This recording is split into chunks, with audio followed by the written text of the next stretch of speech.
शापित कथाएं। चौमासे के दिन थे। उस दिन 2 बजे दोपहर का समय रहा होगा, लेकिन बाहर छाए बादलों ने पृथ्वी की सत्ता छीन ली थी। बहुत ही जोरदार बारिश हो रही थी। बाहर चारों ओर बस बारिश की बूंदें और उन बूंदों से गार होती पृथ्वी की नर्म त्वचा। कई पक्षी वहां पेड़ों की बल्लियों से बंधी तारों पर बैठे बौछार का लुत्फ उठा रहे थे। मेरी नज़र ऐसे ही एक कठफोड़वे के जोड़े पर थी, जो समय समय पर चोंच मिलाते और फिर से लुत्फ लेने लगते बौछार का। फिर एकदम से वो उड़ गए, स्थान परिवर्तन कर लिया। पीछे बंधे मवेशी भी मस्त थे, भैंसें रंभा रही थी, बकरियां भी अपनी आवाज़ से अपने होने का प्रमाण दे रही थी। हवा में मिट्टी की खुशबू फैली थी। मैं खेस में ढका हुआ था। उस पटिया से बने एक कमरे में बैठा था। शर्मा जी एक दूसरी चारपाई पर बैठे थे, बीड़ी चल रही थी दबाकर। वहाँ 2 और लोग बैठे थे, बिरजू और केवल सिंह। दोनों रिश्तेदार थे आपस में। ये घर बिरजू का था। बिरजू एक सरकारी नौकरी करता था और केवल दिल्ली में एक टीचर थे। उन्हीं के कहने पर हम यहाँ आए थे और कोई 10 बजे के करीब जब चले थे तब बारिश काफ़ी थी और बारिश ने यहाँ तक साथ निभाया था। अब आगे का पता नहीं है, काफ़ी ज़्यादा बारिश होने वाली है ऐसा लग रहा है। हम वहाँ बैठे थे, तभी बिरजू ने कहा, चाय नहीं आई? जाने क्या बात हुई होगी। छतरी ले बाहर आ गए और फिर कुछ देर बाद उनका लड़का चाय ले आया। साथ में कुछ बर्फी और नमकीन भी थी। हमारे चाय के कप हमें पकड़ाए गए, हमने ले लिए और चाय पीना शुरू कर दिया। बर्फी भी खाई थी। शर्मा जी ने उनसे पूछा, कितनी दूर होंगे ये खेत? करीब आधा किलोमीटर से ज़्यादा नहीं। अच्छा, आखिरी बार कब देखे थे आपने सांप? लड़का बता रहा था कि कल तो खेत में घुसने ही नहीं दिया किसी को। बिरजू ने चाय की चुस्की लेते हुए कहा। अच्छा, मैं काफ़ी एक्साइटेड हो गया। लड़का वहीं खड़ा था। क्या नाम है उस लड़के का? मैंने लड़के से पूछा, क्या नाम है तुम्हारा? जी नकुल नाम है मेरा। अच्छा। अब मैंने फिर से थोड़ी बर्फी खाई। लड़का मुझे ही देख रहा था। फिर मैंने लड़के से पूछा, कैसा सांप था वो? हरे पीले रंग का। कितना बड़ा होगा?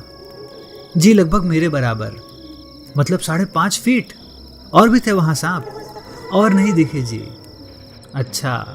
तभी बिजली कड़की, जैसे मैंने कोई गलत प्रश्न कर लिया हो, और बारिश बहुत तेज़ हो गई। चाय खत्म हुई तो कप हमने वहाँ नीचे ही रख दिए। किसी को दिखाया नहीं? मैंने केवल से पूछा तो केवल ने कहा कि दिखाया था जी। किसको? एक सपेरा आया था, उसको दिखाया था। क्या बोला उस सपेरे ने? वो वहाँ गया, सांप देखे, एक एक सांप पकड़ने के 500 रुपये मांगे, तो हमने बात 200 में तय की। फिर वो वापस भाग गया, बोला यहाँ हजारों सांप है, उसके बस की बात नहीं है ये। फिर क्या गुरुजी? भाग गया वो। मैं हजारों सांपों की कल्पना करने लगा। फिर जी एक ओझा को बुलाया हमने। अच्छा, फिर वो खेत में गया और बोला कोई धन का चक्कर है। फिर थोड़ी देर बाद बोलता है कि नहीं, कोई चुड़ैल का चक्कर है। फिर बोला कि यहाँ पे कोई समाधि थी और उसके बाद वो भी वहाँ से भाग गया। कमाल है। फिर बिरजू ने कहा कि हम तो डर गए उसके बाद। मैंने कहा, हाँ स्वाभाविक है, ये डरना तो जरूरी है। जी फिर एक साधु बाबा आए, बोले 3 मरेंगे इस कुनबे में, ऐसा बिरजू ने कहा। मैंने कहा 3? हाँ जी। साधु बाबा ने कुछ बताया नहीं बचने का उपाय? नहीं जी। विचित्र और अद्भुत मामला है ये। अब जिज्ञासा रूपी सांप मन में कुंडली खोलने को आमदा था। लग रहा था कि कोई बहुत बड़ा रहस्य है वहाँ। लेकिन यहाँ तो वर्षा ऐसी थी कि बाहर जाते ही आदमी को जमीन में चिपका दे। मेघ और साथ दे इसका, ऐसा कि जैसे दैविक मंडल से निष्कासित कर दिया गया हो।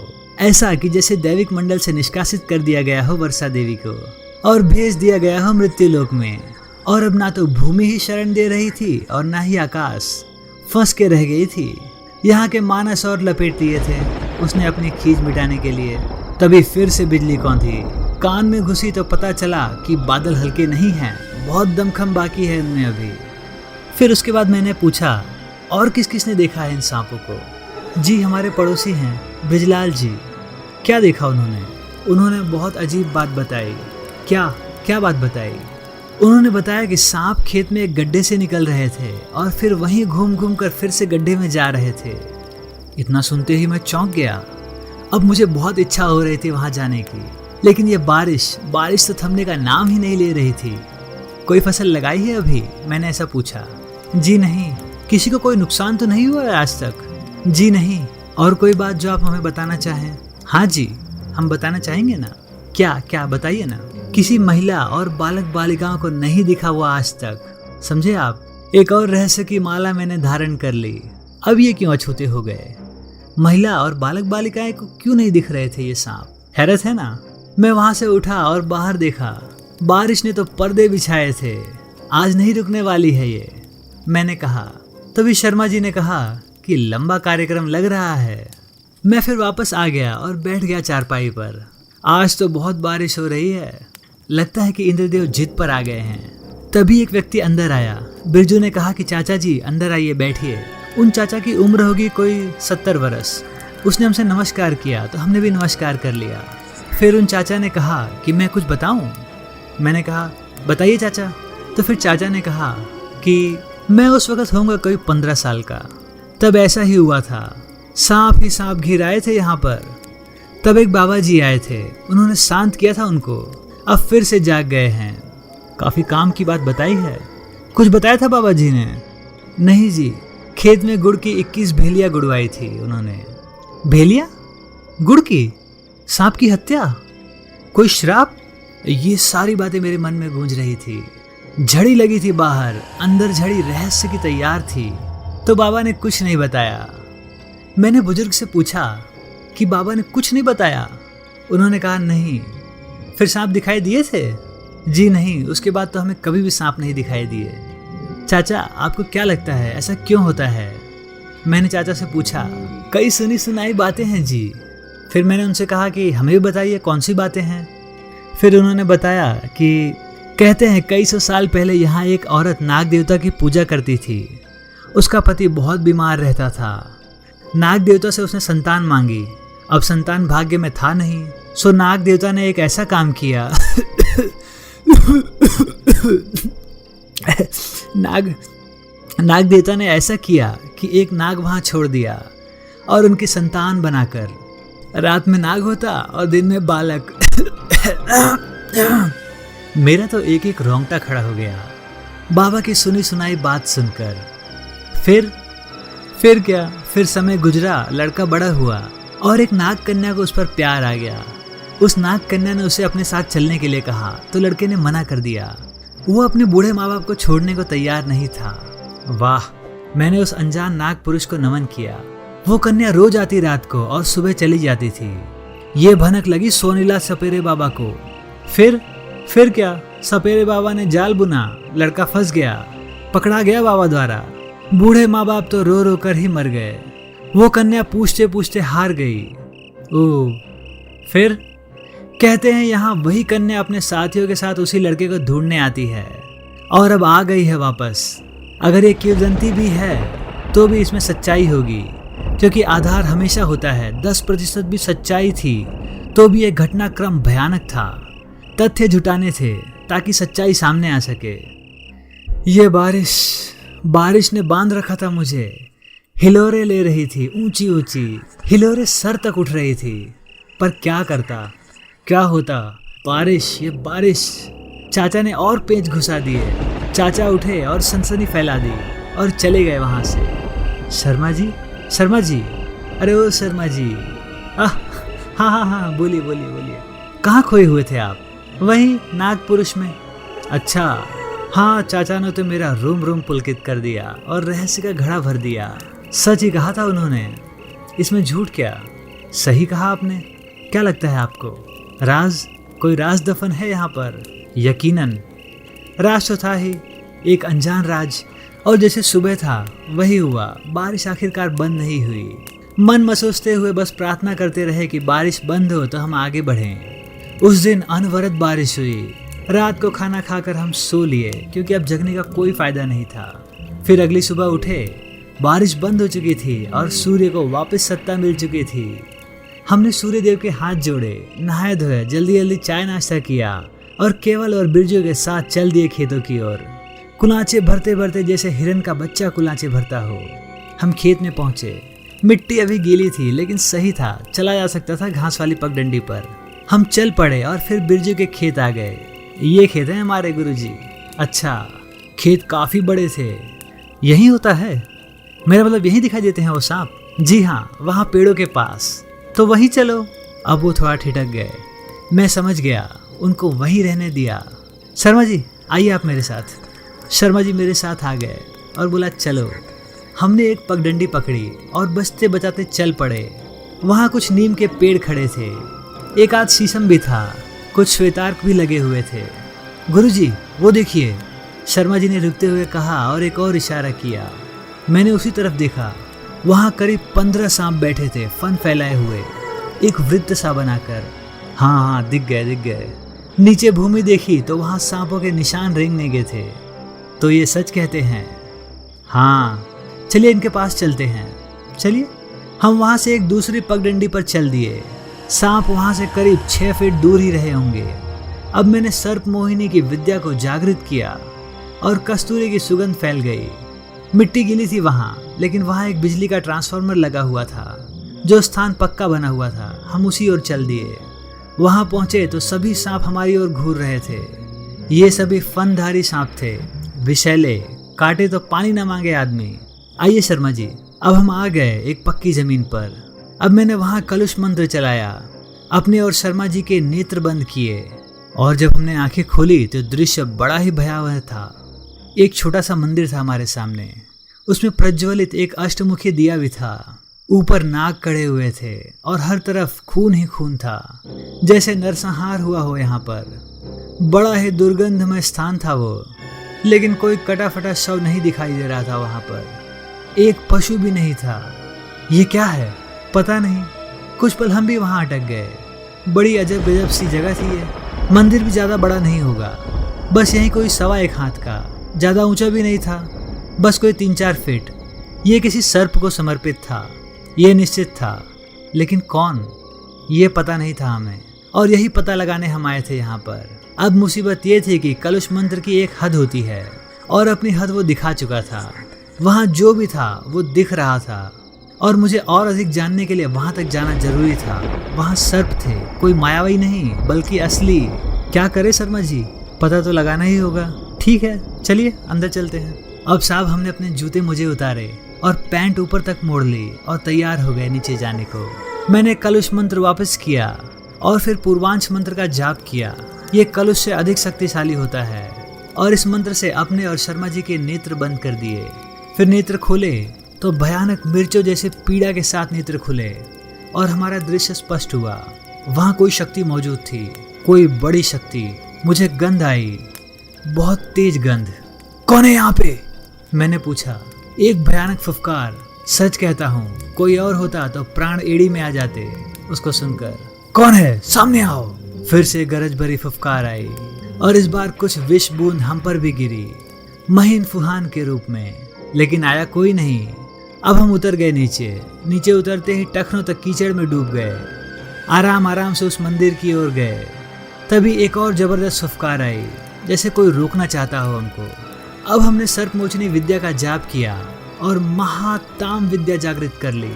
आगे बढ़े, मैं मंदिर तक आगे गया। मंदिर जहाँ बना था वहाँ उस स्थान से पहले एक बड़ी सी नाली दिखाई दे रही थी, जो दूर से नहीं दिखती थी। मैंने और शर्मा जी ने उसमें नीचे देखा। देखते ही हमारे रोंगटे खड़े हो गए। वहाँ कटे हुए नरमुंड पड़े थे, असंख्य नरमुंड, कटे हाथ पांव। भयानक दृश्य था। और वहाँ उस नाली में भयंकर सांप, काले, मटमैले, भूरे, दुरंगे आदि सब के सब मृत्यु के परकाले, सभी यमराज से अधिकृत, प्राण लेने को अधिकृत। ये क्या है? शर्मा जी ने पूछा। शायद कोई बलिस्थान लग रहा है मुझे। हाँ तो कुछ ऐसा ही है तो कुछ ऐसा ही। आइए पीछे चलते हैं इसके। ठीक। हम उस नाली के साथ चलते चलते मंदिर के पीछे जाने लगे। तभी फिर से फुफकार, भयानक भुजंग फुफकार। मैं आजिज आ गया। ये तो मेरे लिए चुनौती थी। मैंने तभी युग भंग मंत्र पढ़ा और थूक दिया, और थूकते ही एक काला सा बादल हमारे ऊपर आया, जैसे बदली कोई। ये एक दीर्घाकार महासर्प था। वो सामने आकर गिरा। एक बार का तो मैं घबरा गया। युग भंग अधिष्ठाती ने उठाकर उसको फेंक मारा हमारे समक्ष। इससे पहले मुझे कुछ समझ आए, वो महासर्प वहाँ लोप हो गए। सिरन हमारे सर से लेकर पांव तक जैसे खड़े खड़े ही ज्वर चढ़ गया हो। मैं आगे बढ़ा शर्मा जी के साथ, फिर अचानक से रुका। सामने कोई 80 फीट पर कुछ कन्याएं खड़ी दिखी। चेहरे किसी के नहीं दिख रहे थे, बस काले वस्त्र। उनके आसपास सांप ही सांप थे। बहुत भयानक दृश्य था। ये कोई महामाया है गुरुजी, शर्मा जी ने थूक निगलते हुए बोला। निसंदेह हम ठिठक के वहीं ठहर गए। तभी कन्याएं पीछे हट पड़ी, जैसे हमारे पीछे कोई आ रहा हो। हमने पीछे मुड़कर देखा तो वहां कोई नहीं था, कोई भी नहीं। सामने देखा तो सारी कन्याएं गायब, रेंगते सांप भी लोप हो गए। शर्मा जी ऐसे ही खड़े रहिए, मैंने चेताया उनको। वे और हम दोनों ठिठक के खड़े हो गए, जस के तस। यहाँ कोई महाशक्ति थी, ये तो तय था। वो दीर्घाकार सर्प इसका प्रमाण था। वहां जैसे शून्य का ही राज हो। कोई ध्वनि नहीं, किसी भी प्रकार की नहीं। बस जो कुछ हमें सुनाई पड़ रहा था वो थी हमारी श्वास की ध्वनि और हमारे दिल की धड़कन। गुरुजी, हाँ, ये माया है? नहीं, तो ये सब ये वास्तविक है। लेकिन ये कैसे संभव है? कोई कुछ कहना चाहता है। और तभी जैसे धरती हिली और मैं और शर्मा जी धम्म से नीचे गिर पड़े। हम गिरे नहीं थे, नहीं, हमें गिराया गया था। लेकिन किसने? यही तो सवाल था। अब ये तो साबित था कि वहाँ कुछ ऐसा था जो मेरे बस में नहीं था। कोई दैविक अथवा कोई आसुरिक था तो अवश्य। हम बड़ी मुश्किल से उठे, कीचड़ में लथपथ हो गए थे। सर तक कीचड़ काचड़ में सन गए थे। मैंने तंत्र वापस ली है और अब चले वापस। हौदी तक पहुँचे, साफ सफाई की और किसी तरह से वापस आए। रुमाल से साफ किया और फिर जूते जुराब वापस पहन लिए। मौसम साफ था। हम आए तो केवल बिरजू बड़ी बेचैनी से हमारा इंतजार करते मिला। कुछ हाथ आया गुरुजी? नहीं। ओह, अब हम वापस हुए बातें करते करते। घर पहुंचे तो नहाए धोए। बारिश थमी हुई थी, कोई बादल भी नहीं था आकाश में। सोच से निश्चिंत थे हम। अब कमरे में रह गए, मैं और शर्मा जी। क्या माया है वो गुरुजी? मुझे भी नहीं मालूम। लगता है जैसे किसी किताब को बीच में से शुरू कर दिया है हमने। और बात भी तो यही थी। ना जाने कितना समय बीता था, कौन से खंड में हम जा पहुंचे थे। और वो दीर्घ सर्प, वो क्या कहना चाहता था? ऐसे बहुत से सवाल थे और देखिए उत्तर किसी का ना था मेरे पास। अब क्या होगा? अब रेख लगानी थी। आपने देख रेख का शब्द तो सुना होगा ना? अवश्य। देख तो आप जानते ही हैं। रेख जानते हैं? यदि हाँ तो अवश्य बताएं, मैं फिर बता दूंगा। मैंने अब रेख का उपाय निकाला। क्या हो सकता है? बहुत सोचा। कर्ण पिशाचिनी? नहीं। वाचाल? नहीं। केतकी? नहीं। खबीसी भी नहीं हो सकती। फिर बहुत सोचा। हल निकला उसका। फिर हल था एक क्रिया जिससे क्या हुआ था पता चल जाएगा। वो नहीं जैसा आप सोच रहे हैं, ऐसा जो मैं जानना चाहता हूँ। आखिर ये मसला क्या है? नाग पुरुष, नाग कन्या, या वे वृद्ध दंपत्ति, अथवा वो बाबा सुनीला सपेरा? एक सपेरे का बहुत रास। स्थिति विकट है। दिमाग फट रहा है। दिख रहा है लेकिन समझ नहीं आ रहा है। तभी अंदर प्रवेश किया बिरजू ने। दूध लाए थे वे, साथ में पराठे। अरे बिरजू जी। हाँ जी। आपके यहाँ सिवाने कहाँ है? कोई 1 किलोमीटर पर होगा। आज जाना है वहाँ, मैं ले चलूँगा। और ये बात तय हो गई।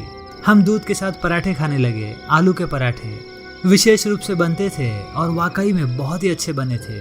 दोपहर बीती, शाम हुई। मैंने कुछ वस्तुएं टटोली और एक छोटे बैग में भर ली। और फिर हुई रात। गहन हुई थोड़ी और हम चले अब सिवानों की ओर। मार्ग में अंधेरा था। हाँ, बारिश नहीं हो रही थी। ये एक अच्छी खबर थी हमारे लिए। अजी खबर क्या, यूं कहोगे सोने पर सुहागा। मार्ग में अंधेरा और उजारे की तलाश में भटकते कीट पतंगे, कभी मुंह से टकराते, कभी सर से टकराते, कभी कभार चेहरे पर पनाह ले लेते। ये टॉर्च की रोशनी के कारण था। रास्ते के पेड़ गवाह बने खड़े थे कि अब रात है और हम 3 अकेले हैं इस मार्ग पर। शर्मा जी, मैं और बिरजू। बचते बचाते हम पहुंचे किसी तरह सिवाने। वहां 2 चिताएं जल रही थी। अब बंदा क्या चाहे, 2 आंखें। मैंने शर्मा जी और बिरजू को पास के ही एक मंदिर में बिठवा दिया। जूते और खुद नंगे पांव चल पड़ा चिताओं की ओर। दोनों चिताओं का मुआयना किया। एक स्त्री की थी, उसको छोड़ दिया। दूसरी किसी पुरुष की थी, उसके गर्दन की हड्डी टूटकर बाहर आई हुई थी। यही उचित था। मैंने आसन लगाया और एक दिया जलाया उस चिता की अग्नि से। और अब शुरू हुआ क्रियाकलाप। आधे घंटे में ही मेरी नेत्राम देख चालू हो गई और सारी तस्वीर दिमाग में घूमती चली गई। बड़ी ही हृदय विदायक कहानी थी वहाँ की। ओह, ऐसा क्यों होता है? क्यों? और क्यों किया उसने? क्या मिला उसको? बताएगा, अवश्य बताएगा। क्यों किया उसने ऐसा? कौन बताएगा? बाबा सोनीला? हाँ, वो सपेरा तो नहीं था, लेकिन बेहद कुशल तांत्रिक था। सर्प विद्या में निपुण सिद्धहस्त बाबा सोनीला। आयु अधिक नहीं थी उसकी, यही कोई 40 बरस रही होगी। अपने गुरु के आशीर्वाद से बहुत उच्च शिखर पर पहुंच गया था। वही था इस कहानी का असली नायक और खलनायक। अब मैं उठा वहां से, सामान सट्टा उठाया और बैग में डाला और चल पड़ा वापस उसी मंदिर की ओर जहां शर्मा जी और बिरजू बैठे थे। वहां एक बड़ा हैंडपंप लगा था। हाथ मुंह और सर पांव धोए और मैंने पानी भी पिया और फिर शर्मा जी के पास गया। कुछ हाथ आया? शर्मा जी ने पूछा। हाँ, मैंने खुशी से कहा। उनका उत्साह भी बढ़ गया। क्या? बाद में बताऊंगा मैं। ठीक है। अब हम उठे और चले वापस। बिरजू, क्या आपके खेत में कोई बीजक वगैरह है? पता नहीं। हाँ, कुछ पत्थर तो हैं वहाँ, वो हमने आज तक नहीं हटाए। अच्छा, हाँ जी, आप चाहें तो कल देख लें। ठीक है। और इस तरह बातचीत करते हुए हम लौट आए। अब कल सुबह ही करना था सब। और फिर सुबह हो गई। नहाए धोए, चाय नाश्ता किया और थोड़ा सा घूमने के लिए अहाते में बाहर आए। काफी लंबा चौड़ा स्थान था वो। गाय भैंसे रंभा रही थी। कुछ कटरे आव ताव में भाग रहे थे इधर उधर। शर्मा जी, आज चलते हैं वहाँ अभी। हाँ जी। और तभी बिरजू वहाँ आ गया। चले क्या गुरुजी? हाँ चलिए। शर्मा जी ने बड़े बैग से एक छोटा झोला निकाला। इसमें पीली अभिमंत्रित सरसों थी। इससे अभिमंत्रण और कीलन लगाया और उठाया जाता है। मैंने ये कहा था क्योंकि इसकी आवश्यकता तो थी आज। हम चल पड़े वहीं खेतों की तरफ और पहुंच गए। बिरजू अपनी कोठरी में ही रुक गया। उनको हमारे साथ चलने से डर लग रहा था, सो वहीं बाहर चारपाई बिछाकर बैठ गया। उन्होंने जहां वो पुराने पत्थर गड़े थे वो जगह बता दी थी। वहां से थोड़ी ही दूर पर थी, लेकिन थी पहुंच में ही। आइए शर्मा जी, चलिए। और हम चल पड़े उन पत्थरों की ओर। आड़े तिरछे पुराने पत्थर, आधे भूमि में गड़े हुए, लेकिन कोई भी बीजक नहीं था उनमें से। ये तो बड़े पुराने लगते हैं। हाँ, लग तो रहा है। मैंने मुआयना किया, कुछ खास नहीं वहाँ। लाइए सरसों दीजिए। उन्होंने सरसों का झोला पकड़ाया। मैंने झोला खोला और एक मुट्ठी सरसों मैंने वहाँ जैसे ही डाली, लगा कोई रीछ सा वहाँ छुपा था जो भाग के निकला। हम दोनों एक दूसरे के ऊपर गिर पड़े। कुछ समझ नहीं आया कि क्या हुआ, कौन है यहाँ। मैंने कहा, भाग जा। तभी एक फुसफुसाहट सी आई। मेरे और शर्मा जी के कान खड़े हो गए। हम थोड़ा पीछे हट गए। मेरे सामने आओ, मैंने कहा। कोई सामने नहीं आया। बस हवा का एक झोंका उठा और हमारे गिरेबान से हमारा ही गला दबाने लगा। सामने आओ, सामने से बात करो, मैंने कहा और हमें किसी ने धक्का दिया पीछे से। हम आगे झुक गए। मामला गंभीर है, यही मैंने सोचा। अब मैंने आधी खोपड़ी का प्राण रक्षण मंत्र पढ़ा और शर्मा जी को भी मैंने उससे पोषित कर दिया। आ मेरे सामने। कोई नहीं आया। मैंने फिर से सरसों अभिमंत्रित करा और वहां फेंक दिया। और फेंकते ही पत्थरों में आग भड़क उठी, इतनी तेज कि हमें पीछे हटना पड़ा। मैंने काकुश मंत्र पढ़कर अग्नि बुझाई। ये तो युद्ध सा हो रहा था। खेल मत खिला, सामने आ, नहीं तो जमीन में से ही खींच लूंगा तुझे। अब मैंने धमकी दी। धमकी क्या दी मैंने, मुसीबत मोल ले ली। वहां एक गहरा गड्ढा था, उसमें से कुछ सांप निकले, सफेद सांप। मैंने तुरंत ही सर्प विनाशिनी विद्या का जाप कर लिया। अब कोई आहत नहीं हो सकता है। तभी मेरे दिमाग में एक बात कौंधी, श्वेत सर्प? ये क्या? ये तो दैविक सर्प हैं, अथवा कोई यक्षाभूषण। मैं चकराया। सच कहता हूँ, दिमाग शिथिल हो गया था। और जब दिमाग शिथिल होता है तो पास, दूर और पास दिखाई देता है। अर्थात जो दिखता है वो होता नहीं है और जो नहीं होता है वो दिखता है। यही हो रहा था वहां पर। मैंने फिर भी हिम्मत बटोरी और एक मुट्ठी सरसों फेंक दी। अचंभा, सभी सांप गायब हो गए। रह गया केवल एक सफेद रंग का फंदर। मैंने गौर किया, ग्रीवा चिन्ह छोटा था, अर्थात ये मादा थी। अब तो हथौड़ा सा बजा मेरे सर पर, एक से एक। उसने फुफकार मारी। हम पीछे हट गए। वो गुस्से में थी, भयानक गुस्से में। हालांकि हमने सर्प विनाशिनी विद्या पोषित कर रखी थी, लेकिन सर्पदंत भी बहुत पीड़ा देते हैं। उसने गुस्से से आगे आकर फिर फुफकार मारी। शांत, मैंने कहा। उसने कुंडली सकेरी। शांत, मैं आपका आहित करने नहीं आया हूं, ना ही पकड़ने। उसने फिर से आगे आकर फुफकार मारी। शांत, मैंने अब हाथ जोड़कर कहा। मैं आगे बढ़ा, वो पीछे हटे कुंडली खोलते हुए। अब मैंने नेत्राम देख चालू की। नेत्र खोले तो मैं घबरा गया। ये तो एक नाग कन्या है, लेकिन यहाँ कैसे? अब फिर से वज्रपात हुआ। अब कैसे वार्तालाप करूं? ये तो क्रोधित है। फिर कैद कर लूं? हाँ, यही ठीक है। दिमाग उलझ गया। नहीं नहीं नहीं नहीं, ये तो शायद वैसे ही कैद है। मैं हट गया वहाँ से। शर्मा जी को समझ नहीं आया कुछ भी, मेरे साथ ही चल दिए। मैं ठहरा और शर्मा जी को वहीं रोका और वापस गया। मुझे आया देखकर फिर से क्रोधित हो गई वो। फुफकार पर फुफकार। शांत, मैंने कहा। चले जाओ, एक मर्दाना आवाज आई। शर्तिया ये इस नाग कन्या की तो नहीं है। कौन है जो नेत्राम पास में भी नहीं है? ऐसा कौन? भय हुआ, सिहरन हुई एकदम, बदन पर चींटियां रेंग गई। कौन है? कौन है वहां पर? मैंने कहा। मैंने आकाश आए दाएं बाएं हर तरफ देखा, लेकिन कोई नहीं था। मेरे समक्ष आइए। कोई नहीं आया। और तब मुझ पर बारिश हो गई, कौड़ियों की, काली और पीली कौड़ियों की। मैं वहां से हट गया और फिर बारिश बंद हो गई। अब तो प्रश्नों का टोकरा बहुत भारी हो चला था। एक भी जवाब नहीं मिला था। बस इतना कि यहाँ कोई भूत प्रेत नहीं है, कोई परम सिद्ध। कौन? लेकिन कौन है यहाँ पर? मैं जानना चाहता हूँ। सर्प की फुफकार। हालांकि वो सर्प रूप में ही था, लेकिन थी एक नाग कन्या। मैं पहचान गया था नेत्राम विद्या की जांच से। कौन है? मैंने बहुत विनम्रता से पूछा। कोई सामने नहीं आया और वो क्रोध के मारे बस फटने ही वाली थी। अब मैंने महात्मस विद्या जागृत की और प्रत्यक्ष शूल भिड़ा दिया। धड़ाम आवाज हुई, लेकिन कोई नहीं गिरा। मैंने सामने देखा, मुझसे करीब 15 फीट दूर भूमि में एक गड्ढा था और उसमें कमर तक कोई बाहर निकला हुआ था, अर्थात उसकी कमर से नीचे का भाग भूमि में था, गड्ढे में। बड़ा ही भयावह दृश्य था। और हाँ, उस धड़ाम की आवाज के साथ ही वो सर्प कन्या भी लोप हो गई थी। अब कोई गड्ढा भी नहीं था वहां पर। दिमाग चलाया मैंने, ये कौन है? हाँ, समझ गया। मैं वहीं उसी की तरफ चलता गया। रुक जा, उसने मुझे मना किया, अपने सर्पदंड से मना किया आगे जाने को। मैं रुक गया, यूं कहो चिपक गया वहीं पर। कौन हो आप? मैंने पूछा।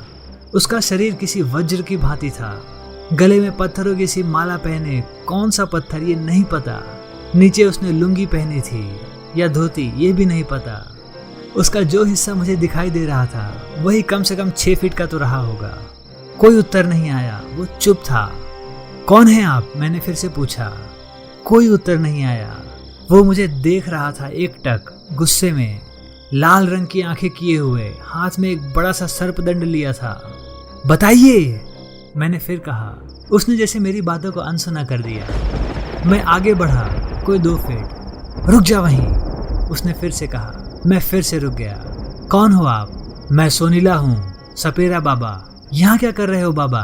वापस चला जा, उसने धमका के कहा। मैं नहीं जाऊंगा। जा। नहीं। शांति, कुछ पल की शांति। एक दूसरे को तोलते हुए हम और मेरी शांति भंग हुई। मेरे होठों पर पड़ती और नाक से बहती हुई रक्तधारा से टप टप ऐसे रक्त बह रहे थे। मैंने तुरंत ही जंभाल मंत्र पढ़ा और रक्त बंद हो गया। फिर मुझे छींक आ गई और मेरे सामने ही वो भूमि में समा गया। गड्ढा फिर से बंद हो गया। उफ, ये कैसी मुसीबत है। मैं पहुंचा शर्मा जी के पास और लग गया उधेड़बुन में। सारा किस्सा बताया उनको, वो भी हतप्रभ हो गए। बड़ा ही विचित्र मामला है, वो बोल पड़े। हाँ, मैंने कहा, लेकिन आप रात को सिवाने में बैठे थे तो क्या पता चला आपको कि यहाँ सोनीला का किया हुआ है सारा प्रपंच? कारण तो मुझे नहीं पता। क्या सोनीला बाबा की माया है यहाँ पर? आप स्वयं देख लीजिए, यहाँ जो कुछ भी हो रहा है वो बाबा सोनीला सपेरे से ही हो रहा है। वही है सर्वे सर्वा, मैंने कहा। अब कैसे पार पड़ेगी? उन्होंने संशय ही पूछा। बाबा को फिर से जगाना होगा, कोई अनहोनी ना हो जाए। होनी होती तो आज ही कर देते। अरे हाँ, अब कैसे जगाओगे यहाँ? मैं यही क्रिया करूँगा, मैंने कहा। खेत में? हाँ। कब? आज ही। अब हम खड़े हुए और वापस हुए बिरजू की कोठरी के लिए। बिरजू आंखें फाड़े बैठा था। आ गए? हाँ बिरजू। और हम चारपाई पर बैठ गए। बिरजू, हाँ जी। क्या उम्र है तुम्हारी? जी कोई 55। कभी ऐसा पहले हुआ है तुम्हारी याद में? नहीं जी। पिताजी के समय में? हाँ जी। ये 65 का चक्कर है, मुझे याद आया। अरे हाँ, समझ गया। मोहन बाबा ने ऐसा बताया था। इस वर्ष से 65 चक्र है, नागलोक का चक्र। हमारे 65 वर्ष और उनका एक दिन। समझ गया, मौखिक रूप से ही। अब चाहिए थे मुझे कुछ आवश्यक सामग्रियाँ, और वो शहर से ही मिल सकती थी। चलो कुछ सामान लाना है, गुड़ की भेलियाँ आदि कुछ और भी। चलो शहर चलें। चलिए गुरुजी की गुड़ भेलियाँ एक बाबा ने भी डलवाई थी यहाँ पर।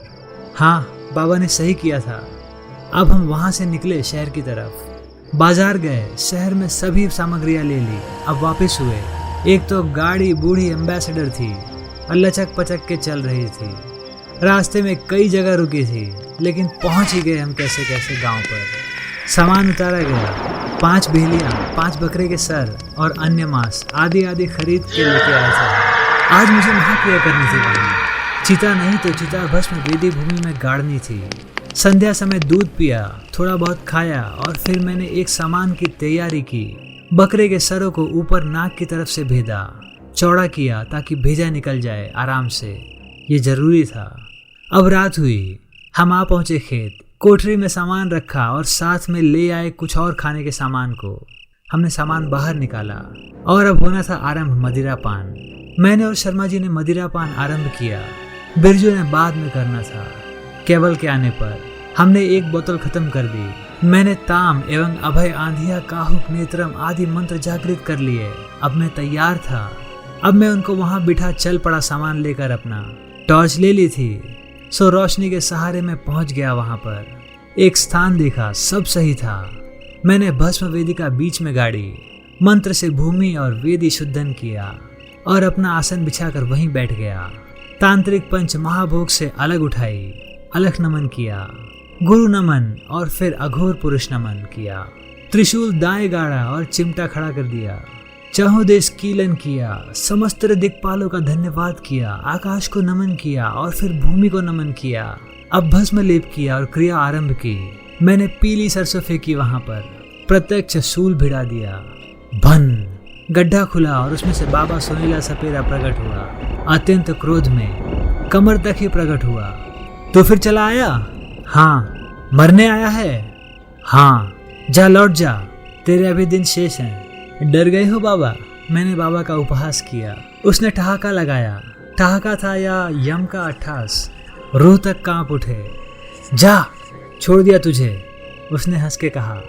चला जाऊंगा बाबा, परंतु कुछ प्रश्न है, उनका उत्तर दे दीजिए। वो बाबा चुप रहा वहां पर थोड़ी देर तक। पूछ। वो सर्प नाग कन्या कौन है? उरुंगी? मैंने ऐसा नाम पहले न कभी सुना है, न ये शब्द कभी सुना है। वो यहाँ क्यों है? दास है मेरी। क्या कहा बाबा ने? दास? मैंने हैरत से पूछा। हाँ, उसने घमंड से कहा। क्यों? वो एकदम चुप। बताइए ना बाबा। ये दुमुक्ष की प्रेयसी है। दुमुक्ष? ये कौन है? कुछ ऐसे ही खड़ा रहा वो, फिर अपनी कमर में बंधा एक झोला उतारा, उसको हिलाया, झोले में हरकत हुई, कोई जीव था उसमें। ये है दुमुक्ष। उसने अब दम्भ से किया। मैं तो जैसे कटे पेड़ सा गिरा। क्यों? दुमुक्ष एक नाग पुरुष कैसे कैद हुआ? किसने किया? किस लिए? किसने कैद किया इसको बाबा? मैंने जानते हुए पूछा। मैंने, उसने गाल ठोकते हुए कहा। लेकिन क्यों? नाग सिद्धि, महासिद्धि, कामेश्वरी यक्षिणी स्वयं सिद्धि, बहुत ऊंची उड़ान, साक्षात महाऔषध को नियंत्रित करने की सिद्धि। ये क्या किया बाबा आपने? आपको नहीं मिली नाग सिद्धि? लेकर रहूंगा मैं, इनसे लेकर ही रहूंगा। तो आपने इनको कैद किया ताकि कामेश्वरी यक्षिणी इनको बचाए और आप बदल में नाग सिद्धि प्राप्त हो। कौन है तू? मैंने अपना परिचय दे दिया। समझ गया। आप इनको क्यों नहीं मुक्त कर देते? कदापि नहीं, देह तो रही नहीं आपकी। फिर उसने अट्टहास किया जैसे किसी बालक ने अटपटा सा प्रश्न किया हो। वो मैं जब चाहे ले सकता हूँ। रूढ़ता को प्राप्त किया है मैंने बालक। रूढ़ता को प्राप्त किया? ओह, महान महान तांत्रिक, काश मुझे इनका शिष्यत्व प्राप्त हो जाए। बाबा, आपके पास क्या नहीं है? आप इनको मुक्त कीजिए और स्वयं भी मुक्त होइए, अथवा परिचक्र में सम्मिलित हो जाइए। मुंह बंद रख अपना, मैंने प्राण लगाए हैं दांव पर। बाबा, मुक्त कर दो इनको, मैं हाथ जोड़ता हूँ। आपका दास बन जाऊंगा हमेशा के लिए। नहीं, जब तक कामेश्वरी नहीं आएगी ये संतापग्रस्त ही रहेंगे, चाहे युग बीत जाए। अड़िग होकर बाबा ने कहा, ये अन्याय है। नहीं है, चला जा यहाँ से, और ना जाऊं तो टुकड़े कर दूंगा तेरे। बाबा, तुम अड़िग तो मैं भी अड़िग। लगा दी मैंने भी प्राण की बाजी। अरे बालक छोड़ दो बाबा, मैंने हाथ जोड़कर कहा। जा, तुझे छोड़ दिया। बाबा ने छोड़ दिया। मुझे नहीं बाबा, इनको छोड़ दो। असंभव। ये संभव है। कैसे? मैं छीन लूंगा इनको आपसे। तेरी इतनी हिम्मत? आग बबूला होकर उन्होंने कहा और दुमुक्ष को फिर से बांध लिया। अब बाबा ने सर्पदंड उठाया और किसी का आह्वान किया। तभी धामड़ी प्रकट हो गई। ये अत्यंत शक्तिशाली डाकिनी है, मानव का यकृत खा जाती है। और अब मैं भी तैयार हो गया। अपने त्रिशूल को उखाड़ा और बदलोचनी शक्ति का जाप कर डाला। त्रिशूल में जैसे विद्युतीय आवेश दौड़ गया हो। जैसे ही डाकिनी क्रंदन कर मेरे समक्ष आई, मैंने त्रिशूल से वार कर दिया। झन झन से लोप हुई और वो त्रिशूल को छूकर बाबा क्रोधित, आशीर्वाद दे बाबा। मैंने व्यंग बाण छोड़ा। बाबा ने एकटक मुझे देखा और मैंने बाबा को, तू बच गया, बच गया, अब जा यहाँ से। बाबा ने चिल्ला कर कहा, मैं नहीं जाने वाला हूँ कहीं बाबा। हट अच्छा नहीं है, आप भी तो हटी हो। मेरी क्षमता जानता नहीं है तू। जानता हूँ, तभी तो आपने इनको कैद कर लिया है। तेरी जीभ काट दूंगा। अब बाबा ने सर्पदंड नीचे भूमि पर मारा। मैं थोड़ा सा डगमगाया और फिर एक मंत्र पढ़ते हुए मेरी ओर सर्पदंड कर दिया। जैसे ही उन्होंने मेरी तरफ किया, मैंने अपने स्थान से पीछे फिक गया। भूमि ने जकड़ लिया मुझको, अंदर खींचे मुझे। कमाल था। मैंने फौरन जंभाल मंत्र का जाप किया और मैं छूट गया। बाबा का अट्ठास। मैं फिर से आसन पर बैठ गया। बच गया? बाबा ने मेरा मजाक उड़ाया। हाँ, मैंने भी दबंगता से उत्तर दिया। कब तक? जब तक जीवित हूं तब तक। नहीं, जब तक मैं चाहूं तब तक। बाबा, मैं प्रार्थना करता हूं, इनको मुक्त कर दीजिए। कभी नहीं। ठीक है बाबा। और अब मैंने गुड़ की भेलियां सामने रखी और उन भेलियों पर बकरों का भेजा सजाया। बाबा गायब हो गए। मैंने फिर से प्रत्यक्ष सूल बिढ़ाया। बाबा फिर हाजिर। चला जा यहाँ से, चला जा। मैं चुप रहा। मैंने एक भेजा उठाया, उस पर तंत्र मंत्र पढ़ा और भक्क से पूरा अपने मुंह में भर लिया और मंत्र पढ़ते हुए मैंने निगल लिया। दोहित रात मंत्र जागृत हो गया। मेरी रीढ़ की हड्डी दहक उठी। अब मैं ना रहा। मैं एक अत्यंत क्रोधित औधड़ में परिवर्तित हो गया। आवाज भारी हो गई।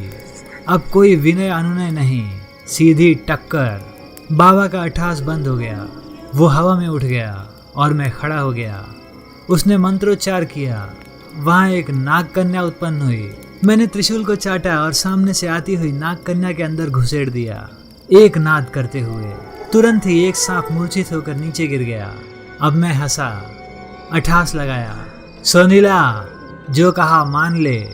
वो हंसा और फिर से ऊंचा हुआ। उसने फिर से मंत्र पढ़ा और धृतिका नामक वृषभ वाहिनी प्रकट हुई। चली मुझे टुकड़े करने। मैंने त्रिशूल को सम्मुख किया और उससे टकरा दिया। टकराते ही वो बाबा को पार करते हुए लोप हो गई। बाबा बौखला गया। असहायों पर क्रूरता की है आज तक। सच्चा औधड़ नहीं टकराया तुझे। इन निरीह नागवंशियों को सताया है तूने, तुझे दंड मिलेगा, मैंने कहा। बाबा ने कुछ नहीं बोला कुछ पल तक और फिर अट्ठास, चहुंदिस अट्ठास। चारों दिशा में अट्ठास होने लगा। सोनीला का अट्ठास बड़ा ही कड़क था। कोई और होता तो इस पचड़े में ना पड़ा होता और अब तक भाग खड़ा होता। सोनीला जहाँ नाग विद्या में अत्यंत माहिर था, वहीं एक प्रबल तांत्रिक भी था। स्पष्ट था कि वो कामेश्वरी से कुछ सिद्धियां प्राप्त करना चाहता था, जो उसको जीते जी प्राप्त नहीं हुई। अब प्रेतात्मा के रूप में ऐसा करना चाहता था। सिद्धियां प्राप्त कर रूढ़ता के आसन पर विराजमान होकर न केवल शक्तिमान अपितु दैविक रूप भी प्राप्त करना चाहता था। अरे बालक, अब तक मैंने खेल खिलाया तुझे, सोनीला गरजा। अब तक मैंने गुड़ की एक भेली मंत्र पढ़ते हुए वहीं गाड़ दी थी। सोनीला, इनको मुक्त कर दे। कभी नहीं, वो ऐसे नहीं बाज आने वाला था। अतः अब मैंने खेल गंभीरता से खेलना शुरू किया। मुझे एक नाग कन्या कृताक्षिका का आशीर्वाद प्राप्त था। उसने मुझे रक्ताभ्रक भी प्रदान किया था और कभी भी मदद का वचन भी दिया था। मैंने कृताक्षिका का आह्वान किया। वो स्थान रोशन हुआ लाल प्रकाश से और वहां सजी धजी कृताक्षिका प्रकट हो गई। ये देख बाबा जैसे गिरते गिरते बचा। मैंने कृताक्षिका को नमन किया और मौन रूप से मैंने अपना उद्देश्य संप्रेषित किया। कृताक्षिका मुस्कुराई और मुझे एक माला देते हुए लोप हो गई। मैंने वो माला धारण कर ली। बाबा अब गहन मंत्रोच्चार में डूब गया और इधर मैं भी। बाबा ने कर्णिका नाम की एक शक्तिशाली गणिका प्रकट की। मेरे पास गणिका की शक्ति काटने के लिए उस समय ना तो चिता थी और ना ही कोई धार। अत्यंत चतुर बाबा ने युक्ति से काम ले लिया था। मैंने फिर भी रक्षण हेतु वज्र घंटा गणिका का एक मंत्र पढ़ा और स्वयं को सुपोषित कर लिया। शरीर में आवेश सा दौड़ गया। वहां गणिका मेरे समक्ष रौद्र रूप में प्रकट हुई, परंतु कृताक्षिका की दिव्य माला की दमक के समक्ष ठहर नहीं सकी और लोप हो गई। ये देख बाबा अब 84 खाने लगे। ये देख बाबा अब 84 खाने चित्त। उसकी चौपड़ बिखर सी गई। सुन ओ बालक, उसने अब शांति से कहा। बात समझौते की तरफ बढ़ने लगी थी शायद। कहो बाबा, तुझे क्या मिलेगा? संतोष, मैंने अपना जीवन लगा दिया, इसी को उद्देश्य बनाया है। क्या किसी का उद्देश्य इस प्रकार चोटिल किया जाता है? जीवन लगाया, माना आप सिद्धता को प्राप्त हुए, परंतु आपका उद्देश्य हितकारी नहीं था और न आज है। मैंने सिद्धता को प्राप्त किया, असंख्य बलि कर्म किए। मैं ये अंतिम 2 बलियां देना चाहता हूँ। मुझे मेरे मार्ग से न रोक। उसने काफी आराम से कहा। यह बात मैं आरंभ से जानता था कि वो इस नाग युगल की बलि का इच्छुक रहा होगा। तभी तो कामेश्वरी आती वहां और बाबा को बदले में सिद्धियां प्रदान करती। ये संभव नहीं है, कम से कम मेरे रहते हुए। मैंने इतना कहा और बाबा लोप। कुछ प्रपंच लड़ने वाला था वहां। मैं तत्पर था। तभी मेरे इर्द गिर्द कुछ कन्याएं मुझे खड़ी दिखाई दी। ये नाग कन्याएं ही थी। वे सभी नाग कन्याएं जिनको बाबा सोनीला ने कैद किया हुआ था। सभी भयभीत, निर्बल और निस्तेज। मुझे बहुत दया आई।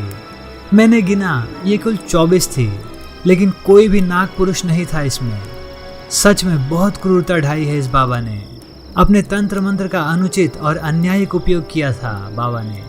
वैसे तो नाग कन्या अथवा नाग पुरुष मानव के पास आने से कतराते हैं, लेकिन यदि निकटता हो जाए तो सदैव वफादार रहते हैं, शीघ्र ही विश्वास करने लगते हैं।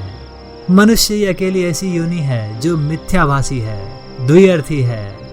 इसके क्रियाकलाप सबके पृथक हैं। कोई विरला ही साथ पाता है शक्तियों को, ऐसे संबंधों को। इसी निकटता का अनुचित लाभ उठाया था बाबा सोनीला ने। मध्य भारत, पूर्वी भारत, म्यांमार देश, श्रीलंका, दक्षिण भारत आदि में ऐसे कई स्थान हैं जहां कभी कभार सामना हो जाता है मनुष्य का इन नाग कन्याओं अथवा नाग पुरुषों का। खैर, बाबा लोप हो गया था। मैंने प्रत्यक्ष शूल बिढ़ाया।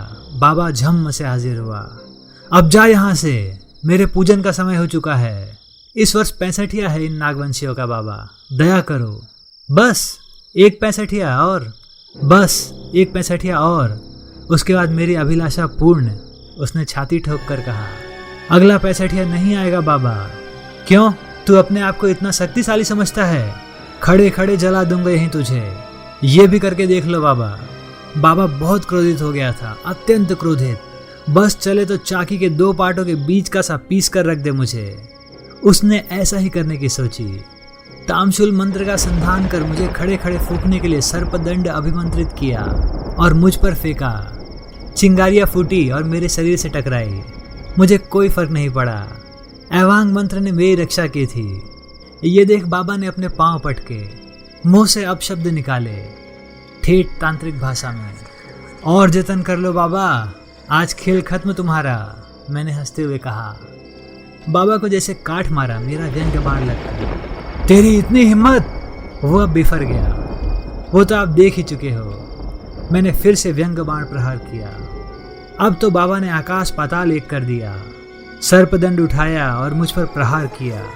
1 2 3 4 मेरा प्रतिवार लगातार। दुमुक्ष! मैंने आवाज लगाई। दुमुक्ष स्वतंत्र होने के लिए तत्पर हो जाओ, मैंने कहा। बाबा के होश उड़े। अब मैं आसन पर बैठा एक महागण की 23वीं गणिका का आह्वान किया। इसका नाम है वपुधारिणी। जैसा नाम वैसा काम, ये पंचतत्वधारी के लिए कार्य करती है, अभीष्ट फल प्रदान करती है। पहली बार बाबा को भय सताया। दुमुक्ष वाला झोला पेट से खुलकर गले में धारण किया और मैंने अब आरंभ किया आह्वान। थम जा, वो बाबा चिल्लाया। मैं नहीं रुका, आह्वान जारी रखा। रुक जा, मैं कहता हूँ रुक जा। आवाज में लरज थी उसकी। एक अनुनय, मैं रुक गया। बोलो बाबा, बदल कर ले, अदला बदली कर समझौता। कैसी बदल बाबा? 4 मन सोना है मेरे पास, सब ले जा। वो मुस्कुरा कर बोला। क्या बदल थी? सोना किस काम का? नहीं बाबा, सोना आप अपने पास ही रखो। कैसा मनुष्य है रे तू? आपने देख तो लिया, और क्या चाहिए तुझे? इनको स्वतंत्र कर दो। असंभव। तब मैं विवश हूँ बाबा, मैंने कहा और मुंह फेर लिया। अब बाबा बेचैन जैसे चाल तोड़ती फिरकी। मैंने फिर से अस्थियाँ उठाई। अच्छा रुक जा रुक जा। रुक गया। सुन बालक, मैंने अपना पूरा जीवन लगा दिया। तू मेरी सिद्धियाँ ले ले, मैं सिद्ध भांड तुझे भी देता हूँ। क्या लालच है, हर लगे ना फिटकरी, रंग भी चोखाए। मैंने सोचने का नाटक किया। नहीं बाबा। अब बाबा की सांसें ऊपर की ऊपर और नीचे की नीचे। और क्या चाहिए तुझे? कुछ नहीं, इनकी मुक्ति। मैं भी जान को आ गया था बाबा की। बाबा ने जैसे अब घुटने टेक दिए हों। उसने अपना झोला कंधे से निकाला और उसका मुंह खोल दिया। खोलते ही एक बड़ा सा भुजंग फन फैलाए बाहर आ गया। जबरदस्त सांप, लंबा। क्या फन था उसका, सुनहरा और चमकदार, अलग की रोशनी में स्वर्णहार सा प्रतीत हो रहा था। दुमुक्ष, उसने मेरी ओर फन किया, फिर बाबा को देखा। आओ दुमुक्ष। और दुमुक्ष भाग छूटा जैसे कैद से। मेरा दिल धक कर बैठा। मेरे समक्ष आया और एक जबरदस्त फुफकार लगाई। वो फुफकारा और वहां अन्य सांप भी प्रकट हो गए। उसने फिर से फुफकार मारी और अपने बाएं चल पड़ा जहां वो पत्थर थे। मैं समझ गया। प्रेयसी, प्रेयसी प्रेम और रुंगी। दुमुक्ष ने फुफकार मारी और सारे पत्थर हटने लगे। मैं और सोनीला बाबा देखते रहे वो दृश्य। उरुंगी भूमि से बाहर निकली नागिन रूप में। उसने दुमुक्ष को देखा, दुमुक्ष ने उसको देखा, और फिर मिलन। कितना विस्मयकारी मिलन था, कितना सुकून मिला मुझे। मैं तो धन्य हो गया। वे फन से फन लड़ाते भूमि में चले गए। रह गए अब हम दोनों, बाबा सोनीला और मैं। अब मैं दौड़ा वहां से, सीधा बाबा सोनीला के कदमों में जा गिरा। बाबा ने मुक्त किया था उनको। ये बाबा की महानता थी, एक प्रबल तांत्रिक की दया, जिसके आगे मैं उसके कदमों पर गिरा। मेरी आंखों से आंसू झरझर कर बहने लगे। तभी मेरे सर पर हाथ रखा बाबा ने। उठो। मैं हतप्रभ सा उठ गया। तुमने वही किया जो एक सच्चा साधक करता है। मैंने अपने आंसू पोंछे। मैं दम से भर चला। कृत्य दुष्कृत्य में भेद नहीं कर सका। आपका धन्यवाद उनको मुक्त करने के लिए। मैंने बस यही कहा। अब मेरे लौट जाने का समय है। मैं अब जहाँ से चला था वहीं जा रहा हूँ। वो बाबा बोले। बड़ी गहरी बात कही थी उन्होंने। वो काल के इस खंड को भूल जाना चाहते थे, एक बुरे सपने की तरह। और तुम डटे रहना। बहुत से आएंगे ऐसे, अपना प्रायश्चित करने, जो मेरी तरह 65 में बंधे हैं बिना भविष्य जाने। फिर उन्होंने अपनी कुछ वस्तुएं मुझे सौंप दी। वो मेरे पास आज भी हैं। मैं चलूँगा। मेरी यात्रा समाप्त हुई आज। बाबा ठहरिए, यहाँ वास कीजिए। नहीं, अब नहीं। अब मैं थक चुका हूँ। मुझे अपने गुरु के कर्ज से मुक्त होना है। बाबा, यहाँ एक मंदिर बनेगा आपके लिए, मेरे लिए नहीं, उनके लिए जिनसे ये सारी कहानी आरंभ हुई। मेरा आशीर्वाद उन्हें। वे अपने लोक तक लौट जाएंगे सकुशल। और मेरे देखते ही देखते धुएं के समान गायब होते चले गए बाबा। बस नाम रह गया, बाबा सोनीला सपेरा। नमस्कार उन्हें। वे लोप हुए तो नागपुरुष, दुमुक्ष और उरुंगी मेरे समक्ष प्रकट हुए। उनकी प्रसन्नता से बड़ा कोई खजाना नहीं लगा मुझे। धनपति कुबेर का खजाना भी फीका ही लगा। आपके ऋणी रहेंगे हम सर्वदा, दुमुक्ष ने कहा। मैं शांत रहा। उरुंगी ने नमस्कार के मुद्रा में हाथ जोड़े। विलंब ना कीजिए, अपने लोक को वापस हो जाइए इसी क्षण, मैंने मुस्कुरा कर कहा। हम प्रत्येक नाग पंचमी पर भ्रमणशील रहते हैं कई साधकों के पास। हम आपके पास भी आएंगे। वो दोनों बोले, मेरे पास नहीं है दुमुक्ष, यहाँ एक नाग मंदिर बनेगा, आप उस पर आशीष रखें। मैंने कहा, अवश्य। वो दोनों बोले। तदोपरांत मैंने नाग पद्धति द्वारा उनका मार्ग प्रशस्त किया और वो युगल और अन्य मुक्त नाग कन्याएं प्रस्थान करके चले गए, एक एक करके। मुझे तो जैसे खजाना मिल गया था, शेष मैं लिख नहीं सकता। वे भावनाएं मेरे हृदय में ही कैद हैं। दोस्तों, भविष्य में वहाँ एक मंदिर बना दिया गया, मैंने ही मार्गदर्शन किया था। आज वहाँ एक पुजारी भी है, मंदिर में श्रद्धालु आते रहते हैं, मंदिर ख्याति को प्राप्त होने लगा है। ये सब उसी नाग युगल के आशीष के कारण है। अब बात रेख की। रेख मायने, दायरा, सीमांकन करना, जहाँ तक आपका बस चलता है, जहाँ तक आप हैं, किसी और के नियंत्रण में नहीं, वही रेख होती है। यही है देख रेख, ये साधुवाद है। दोस्तों, आपको ये वीडियो कैसी लगी हमें कमेंट बताइए। अगर आपको हमारी वीडियो पसंद आई हो तो हमारे चैनल को सब्सक्राइब कर लीजिए। धन्यवाद।